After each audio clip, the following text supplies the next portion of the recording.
Պարոն Հովհաննիսյան, դուք մարդու իրավունքների պաշտպանության հանձնաժողովից եք, չէ՞, եթե չեմ սխալվում,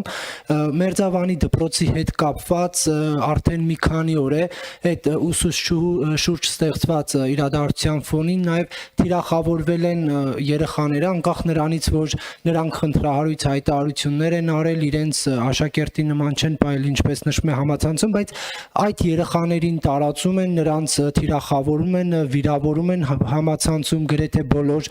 սոցցանցերում։ Դուք որպես իշխանության ներկայացուցիչ, այլի գիտություն ունենալով այն, որ երեխաները ինչ որ վիճահարույց գործողություններով են հանդես եկել, բայց այդ երեխաների պաշտպանությունը ինչպես եք պատկերացնում։ Երեխաները, բոլոր երեխաները մեր երեխաներն են եւ երեխա են եւ այո կարող են նաեւ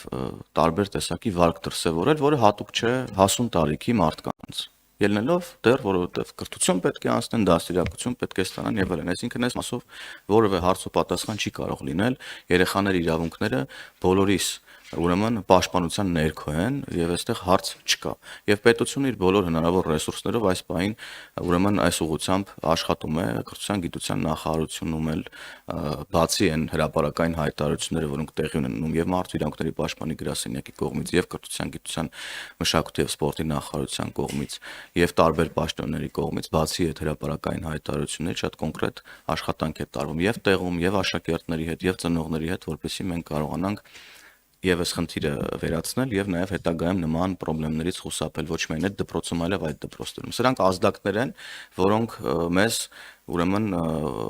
հուշում են եւ մեզ ստիպում են, որ մենք գնանք ավելի ուրեմն լուրջ փոփոխությունների, նոր ծրագրերի, նոր մոտեցումների, որովհետեւ հասկանում ենք, որ խնդիրներ կան, որոնք արդեն ընկալման, մի քիչ այլ մակարդակներում են, լուրջ աշխատանք պետք է իրականացնել։ Չմոռանաք հավանել տեսանյութը եւ բաժանորդագրվել Civic AM-ի YouTube-յան էջին։